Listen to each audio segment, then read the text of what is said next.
Hi, you're listening to Linda Pinizzato on the Condo X, and we are speaking with Karen Wardell of Stylicious Home. And you know, Karen, we talked a lot about the different flair and the designs that you would see in actually the condo building, bringing right into the unit, like for instance, a loft. How do you find, like these are in buildings, so if we're looking at condo buildings, how do you find that? It would be a total different mindset if you decide that you're going to go towards townhouses, because townhouses are more independent. So I gather maybe you can tell the audience a bit of where their ideas would come in townhouses. I guess it would be more specific. Yeah, it'd definitely be more their style, their needs. And once again, as I also do home staging, so it's also who's buying in that area. I don't want to, we have such a diverse ethnicity in the area too. I kind of want to stay with the neighborhood, and who is buying in that area is also very important.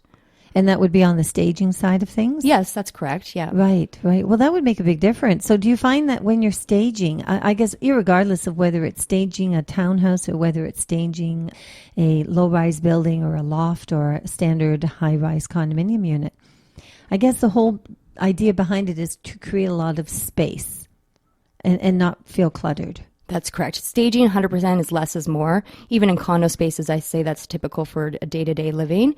But yeah, you definitely want the flow. Less is more. So having those multi-purpose items, ottomans for side tables, things like that, just so that the flow, they don't feel cluttered. You always want to declutter and organize like closet spaces and also your cabinets and vanities and things like that, because storage is so important in these smaller spaces.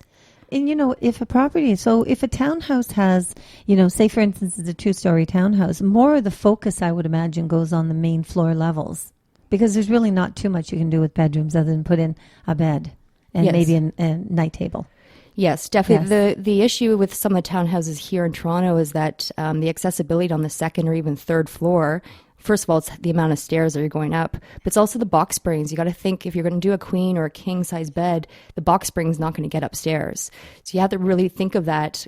Some of the corridors are pretty tight, and it's also bending up to the second floor that tends to be the issue. So, but yes, to answer your question, I'd say the living space is the first thing you see when you walk in, and it should flow from room to room. It shouldn't be very kind of mismatchy and you know, all just different item or different decor in different rooms. It should flow from, you know, from the front door all the way up to the master. Well, I know of a property many years ago. This is actually a funny story. Many years ago, I had gone into it was actually a detached home, but I got to tell you the story because it was staged. Okay. I don't know who staged it, but seriously, that one was not the best. And what happened was I had my clients with us, and down on the main floor, that was fine. We get up to the bedroom, and I'm looking at the bed, and I'm thinking, that bed looks awfully strange. Why does it look so strange? It just looked weird. Okay. And my client was actually, it was funny because she was actually moving towards it because she was going to sit down. And next thing you know, I said, whoa, wait a second, hold on. So I lifted up the bedspread, and guess what the bed mattress was made out of? Boxes. Oh, really? They'd gone and gotten a bunch of boxes. Oh, wow. Okay. And most of the boxes were all, you know, about the same size. About the same size. About. So it wasn't like it was really lumpy or anything. The bed just looked weird. Right. You know, like it just looked really strange. And probably because it didn't have the round, it had the squared on the sides. I don't know. I mean, it just looked strange. But what they did was, like, that might be a liability. I don't know. That sounds dangerous. If people sit on it.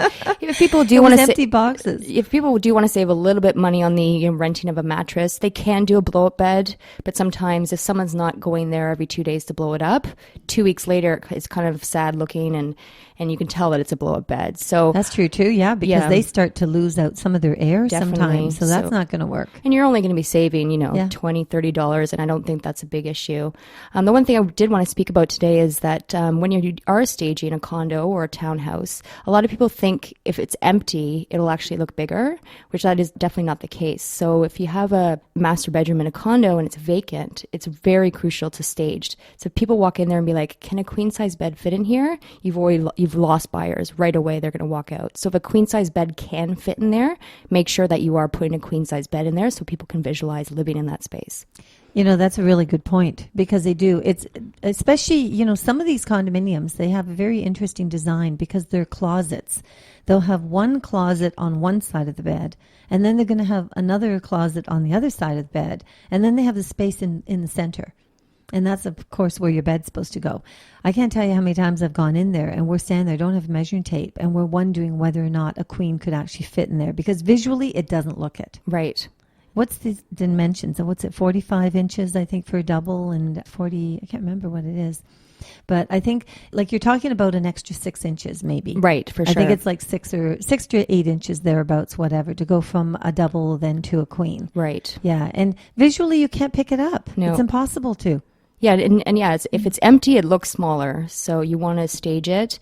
And as I said to you before, when you are staging, if you did go for the blue or the really heavy accents, you want to paint it out to a natural linen color, and then add decor pieces that are glass, silver, or mirrored, so they bring the light throughout the room and actually make the room look bigger instead of really heavy, thick decor pieces and a heavy, thick kind of paint color, which would make the room look smaller.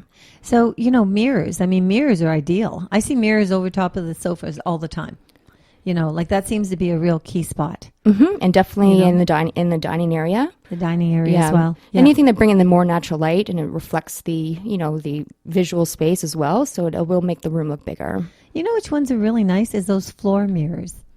You know, just the ones that you sit on the corner someplace and and maybe even put something in front of it. Right. You know, those are really pretty. Yep. Mind you, I have one in myself. So I admit I like them. That's why I went out and bought one. But I really like them because I think that, you know, you can move them anywhere you want. Like, so in other words, it's not like you're going to have a hole in your wall. Right. And you don't want to move your other mirror. But that one, you can pretty much position if you decide you want it in your bedroom sometimes. You can put it in your living room sometimes, your dining room. Like, you can move it around. Right. At the end of the hallway or whatever. Yeah, yeah. The key thing with those is having them substantial. You don't want like a little thin frame or a small kind of mirror, like a 18-inch by 5 feet. You want a thick frame, a thick mirror. Sorry, and just really substantial. Because then if not, it just kind of looks hokey and like a little mirror in the corner that you just put there. But those substantial ones, you're like, you probably can't even hang it on the wall. That's why it's leaning on the floor. The one I have, my husband has to pick up because I can't. It's way too heavy. But no, absolutely, because it needs to have some substance to it. Definitely. Otherwise, I guess it can't hold its own just sitting there by itself. Yes. Yeah. You know, let's concentrate. You know, the kitchen area. A lot of people, like most condominiums today, they will have the built-in microwaves. Thank God, because I mean, you're just so limited with counter space. I think if somebody's buying new construction, that's something that they really should pay attention to. Definitely. And even working with, potentially if you're, building the condo, working with the condo board to get those accessories or those little extra things, because those will go a long way when you're living in the space, or even going into some of those organizational places and getting drawer organizers and cabinet organizers for your pots and pans and dishes and sorts, because that will really maximize the space then versus having just one big cabinet where all your 7 pots and pans are sitting in.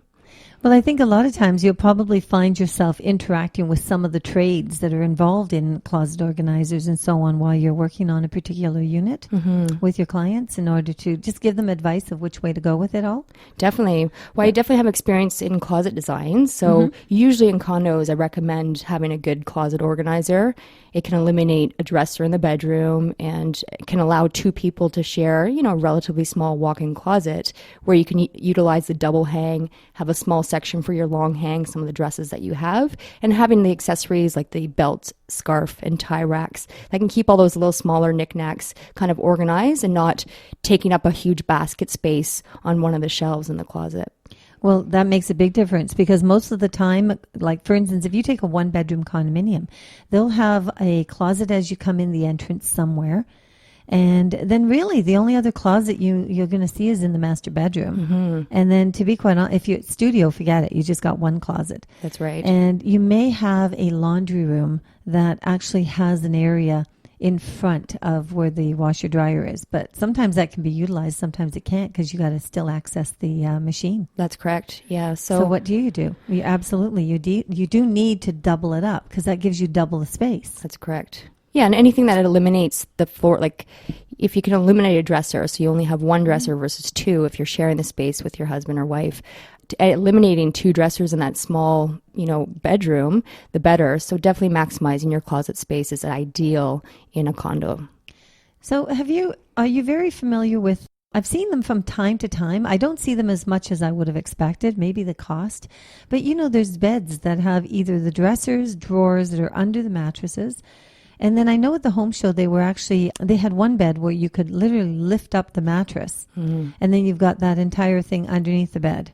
Yes. Yes. Yeah. Murphy beds. Right. So you got it. They are very strong in the condo market. This year at the interior home show, they were very popular. Cast Life, there's a couple other local furniture stores that are, highlighting their Murphy beds. There's even ones that lift up and become an office desk with shelving and things like that. And you can especially if you're in a studio, you need an office or, somewhere to sit or even dine. You can just put your bed up and have like a desk space already. And it just pops right up when you lift up the mattress. I've seen those. I never really realized that the two were both called Murphy beds. Yeah. I just actually thought it was a bed with a mattress that lifts up. But yeah, you're right. It would be under that same category of Murphy beds. Well, some of them they'll have it where they'll actually keep. I know a client of mine, he had a really interesting one because his bed dropped up at the bottom end, not at the top end. Okay. That's what his did. So in other words, the cabinet still stayed in place so he could keep all his books and everything. And then at about waist level, that's where it dropped down. Oh, interesting. Isn't it? Yeah. I was very surprised about that one because I've never seen one like that before.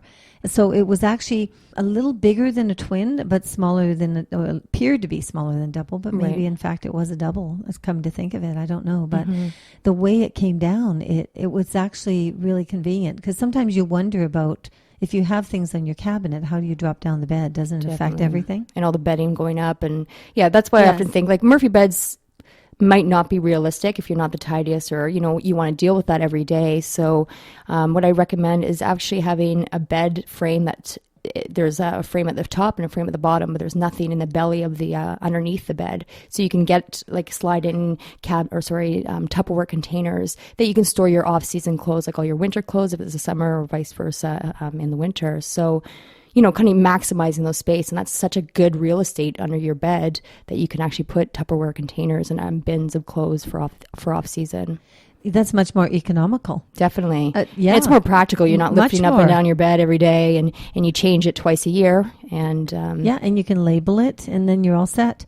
The other thing that I've seen actually too is, you talk about trying to, and this is all where it's really important for condo owners to hire yourself, Karen, because when you get in there, you can give them all these fantastic ideas. And although they pay to have a designer in, they save on what it is that they're buying. So it all breaks out. Plus they're further ahead. definitely. Makes Yeah. a lot more sense for them. The other thing I saw too is that shoes. Oh, shoes. Women and their shoes. Yes. Of course. And there you go. So if you got some sliding doors, sliding mirror doors in your master bedroom in that one closet, and then you do have your organizers, you have no place for your shoes. Yes. So that's something to deal with unless you're going on the back of the door.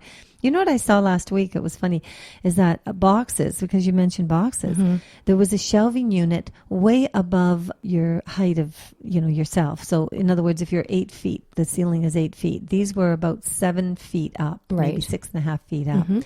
The husband made this shelving unit, and on there was all the boxes. Okay. And then he had just that little step stool that you buy like at Canadian Tire or whatever. Right. And he had all these boxes for her. So then she had all her shoes labeled as to where they were and different other amenities, other things that she needed. Right. And it was really convenient. It's like, creating a whole other drawer of a dresser up on your wall, That's close to correct. the ceiling. It was great. Yeah, I usually recommend people do that. Do the clear Tupperwares. Even if you don't have the clear, if you want to use the shoe boxes that they come in, you take a picture of your shoe and have it in the front. But if you do have the space to put it on shelves, or if you are getting a closet organizer, working with the designer, there's nothing worse than having a shelf that 2.5 pairs of shoes fit on, or 3 pairs of shoes. So when you are designing your closet space, I'd actually recommend lining up 3 or 4 pairs of your shoes and having that as your shelf width, and then adjusting the difference on your hanging, because you can always have a 24.5-inch hanging section, but you can only have a 24-inch, exactly 24-inch for your shelving. So, working with a designer, I can tell you the kind of the what ifs and kind of what to look for when you're designing your closet space. Well, especially too, if it's people that, say for instance, somebody's living in a big house and now they're downsizing. Oh man, that must be a real nightmare for you, because I mean they don't want to give certain things up. They know they have to, and it's a matter of trying to put the whole thing together. So if somebody's going from a 2,000 square foot home, and now all of a sudden they're going into a 700 square foot condominium, Right. that has got to be tough. Definitely. Furniture, clothing, shoes, everything has to be downsized. And I work with my clients to kind of figure out what's their, obviously the family heirlooms, those things that you have to keep are kind of, there, but all the items that you need every day to day. And then I'm working with them to get rid of the excess items that they don't really need. Perfect. That's exactly where we need to be. We're listening to Karen Wardell of Stylicious Home. This is Linda Pinizzato on the Condo Expert, and we'll be right back.